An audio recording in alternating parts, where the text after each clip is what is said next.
राज सक्सेना की birthday party थी। बहुत धाम धूम मची हुई थी। राज के कई साथी भी इस पार्टी में सम्मिलित थे। हाल कमरा रोशनी से जगमगा रहा था। लॉन में खाने पीने की व्यवस्था भी की गई थी। बहुत हंसी खुशी का माहौल था। बर्थडे का केक कटा, तालियां गूंज उठी। सभी ने राज सक्सेना को बर्थडे की शुभकामनाएं दी। इसके बाद सभी लोग खाने पीने के लिए लॉन में आ गए। वही डांस फ्लोर भी था। आज पार्टी खास थी। उसमें एक नई खूबसूरत लड़की भी थी। सब उसके साथ डांस करना चाहते थे। राज सक्सेना ने उस लड़की को देखा तो देखता ही रह गया। आज उसी का बर्थडे था तो उसकी इच्छा सर्वोपरि थी। उसने भी उस लड़की के साथ डांस किया। अनजानी लड़की थी। नाम क्या था पता नहीं था। पूछने पर उसने अपना नाम नैन्सी बताया था और कहा कि वह मिस्टर सहाय की भतीजी है जो दूसरे शहर से आई है। वहाँ कहाँ फुर्सत होती है किसी को किसी के बारे में इतना जानने की। इतना परिचय पर्याप्त था। सब अपने में मगन हो गई। डांस करते करते कुछ ज्यादा ही करीब आ गई थी वह राज के। थोड़ी ही देर में वो उसको अपने साथ अकेले में कोने में ले गई और थोड़ी ही देर में राज की चीखें गूंजने लगी। सबने वहां जाकर देखा तो राज की गर्दन एक और को लटकी हुई थी और वह चीख रहा था।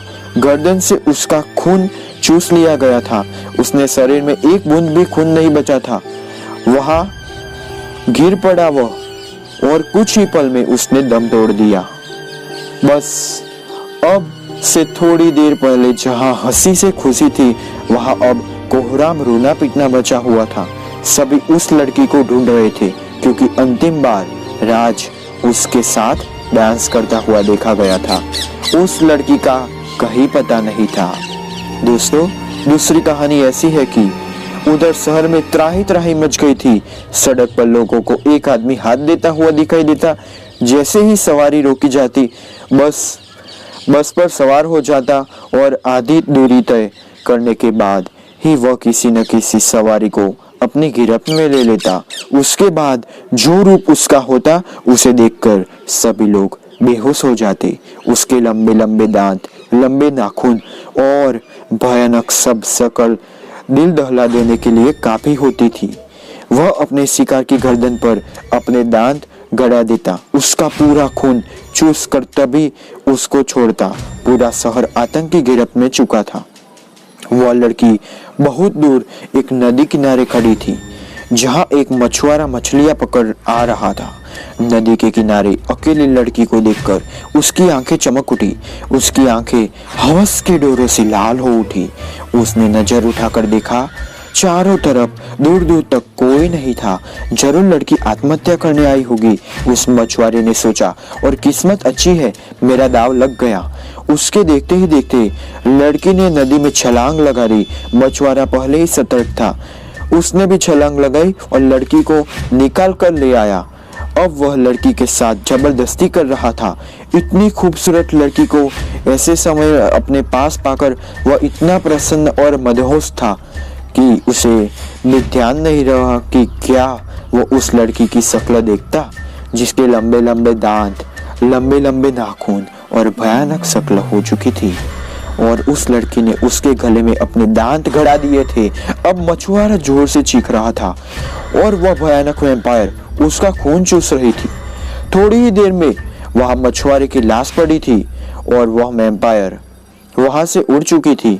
दो तरह की एक सी घटनाएं, एक सी हत्या, एक सा ही तरीका था। पुलिस खोज में लग गई थी। अब पूरे शहर में ऐसी घटनाएं होने लगी। लोग सुनसान सड़कों पर निकलने से डरने लगे। जहां लोग खूबसूरत लड़कियों के पीछे दौड़ने लगते थे, वहीं किसी अकेली लड़की या महिला को देखते तो बचकर भाग जाते। कन्नी काट लेते कि क्या पता कौन से रूप में वैम्पायर निकल आए। रात के सन्नाटे में सड़कें सुनसान हो जाती थी।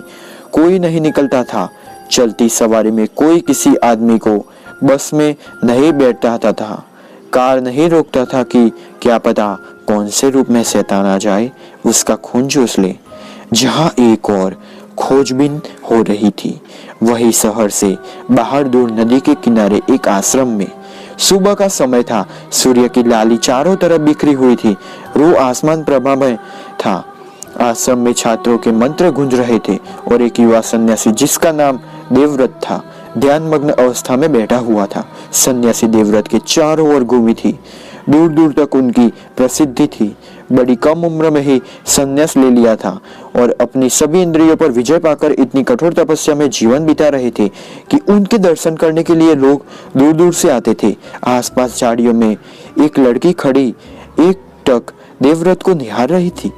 देवव्रत मंत्र उच्चारण करते हुए अपनी साधना में लीन थे। गंभीर वाणी, प्रभाव मंडित चेहरा, आभ मंडल से दीप्तिमान शरीर की आकृति देखकर उस लड़की का मन उसकी तरफ खींचता आ रहा था। वह अत्यधिक सुंदर लड़की बाहर निकल कर आई और सामने आकर देवव्रत को प्रणाम किया। सोलिना ने अभी तक इतना सुंदर और मन को अच्छा लगने वाला दृश्य और जबरदस्त आकर्षण शक्ति से खींच लेने वाला चेहरा अभी तक नहीं देखा था। वह तो जोम्बिन का डरावना घिनौना चेहरा देखती आ रही थी। आज उसने नई अनुभूति हो रही थी। उसे अब खून की याद करने से घृणा होती थी। अपने ग्रह के जोम्बिन की ओर काफी लोगों की शक्लें याद करके उसकी झुरझुरी आ रही थी। तभी उसने महसूस किया कि उसकी तरंगे रोजर के मन की तरंगों को छू रही है। रोजर की तरफ से संदेश आया, सोलिना सावधान हो जाओ, यह मनुष्य है, हमें उनको नष्ट करना है, हमको उनको नष्ट करना ही होगा, उन पर शासन भी करना है, इनके चक्कर में नहीं आना है। यह बहुत सी शक्तियों के मालिक होते हैं जो हम अभी तक नहीं जान पाए हैं। वह क्या कहते हैं कि वशीकरण हम लोग नहीं जानते हैं। हम इनके चक्कर में फंस जाएंगे। सावधान रहो सेलिना, सावधान रहो। सेलिना चेतावनी और सावधानी वाले कवचों से दूर निकल चुकी थी। सन्यासी के चेहरे से वशीकरण वाली तरंगें निकल रही थी। सेलिना उन तरंगों में जकड़ी जा रही थी। देवव्रत ने अपनी आंखें खोली। कौन हो तुम? क्या करने आई हो यहाँ? मैं सेलिना क्रिस्टल लैंड से आई हूँ। क्या चाहते हो? वशीकरण का पूरा जादू सेलिना के दिमाग पर छाया हुआ था। हमारे सम्राट यहाँ इस ग्रह पर शासन करना चाहते हैं, इसलिए उन्होंने हमें यहाँ भेजा है। हम इंसानों की कमजोरियां जानकर उनको बताएंगे, फिर उन्हीं कमजोरियां पर वो हमला करेंगे और यहाँ के प्राणियों पर विजय प्राप्त करके यहाँ पर शासन करेंगे। वो एक ही सांस में बोल गई, अच्छा। देवव्रत मुस्कुराए। व्रत की आंखों से किरणें निकल रही थी। सेलिना का ब्रेन वॉश हो जा रहा था। रोजर का मैसेज आ रहा था, सेलिना होश में आओ, सेलिना होश में आओ। धीरे धीरे रोजर की तरंगे आनी बंद हो गई। किसके साथ आई हो तुम यहाँ? देवव्रत के चुंबकीय आकर्षण का जादू बरकरार था। रोजर के साथ आई हूँ। बुलाओ रोजर को। देवव्रत की आवाज में जो आदेश था उसने सेलिना नकार नहीं सकी। सेलिना ने अपनी समस्त शक्तियों को केंद्रित किया और रोजर को बुलाया। कुछ ही पलों में रोजर हाजिर था देवव्रत के सामने। अब रोजर भी प्रभावित नजर आ रहा था। सेलिना मन ही मन सोच रही थी कि वह यहाँ से नहीं जाएगी और इसी सन्यासी के सामने रहा करेगी। वह इसी को चाहती है। अब तुम लोग वहां जाकर क्या करोगे? देवव्रत मुस्कुरा रहे थे।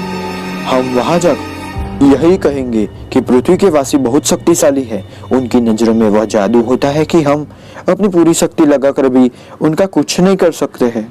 हम तो केवल धोखे से ही वार कर सकते हैं, लेकिन वे सामने नजरों से नजर मिलाकर भी हमको परास्त कर सकते हैं। उनके पास ऐसी शक्तियां हैं जिनका हमें कभी भी पता नहीं लग सकता है। देवव्रत मंद मंद मुस्कुरा रहे थे। पूरे शहर की घटनाओं को सुनकर उन्होंने अपनी समस्त शक्ति एकत्रित कर वशीकरण का जादू रोजर और सेलिना पर चलाया था। वह अचूक था, अटूट था। यान वापस जा रहा था। रोजर का ब्रेन वॉश हो चुका था। उसका दिमाग खाली था। उसके दिमाग में वही तरंगे भरी थी जो देवव्रत की थी।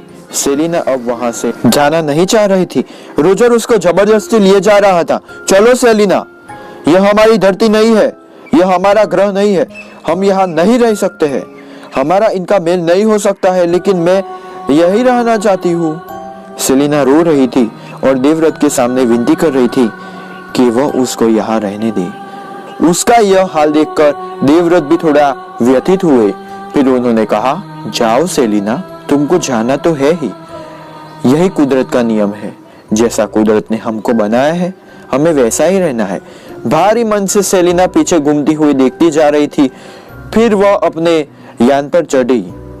यान ऊपर उठा और थोड़ी ही देर में आंखों से ओझल हो गया। पृथ्वी पर अब पुनः शांति थी। तो ये थी दोस्तों वैम्पायर की क्रश की सच्ची कहानी आपको कैसी लगी मुझे कमेंट कर कर जरूर बताएं और वीडियो में 5000 व्यू की सपोर्ट करें। मुझे आशा है आप सभी लोग मुझे सपोर्ट करेंगे और 5000 व्यूज एक ही दिन में ला देंगे। धन्यवाद। वीडियो में 50 लाइक्स का एम रखा है, आशा है आप जरूर पूरा करेंगे। धन्यवाद। मिलते हैं ऐसे ही अगले वीडियो के अंदर, तब तक के लिए बाय बाय, टेक केयर। धन्यवाद।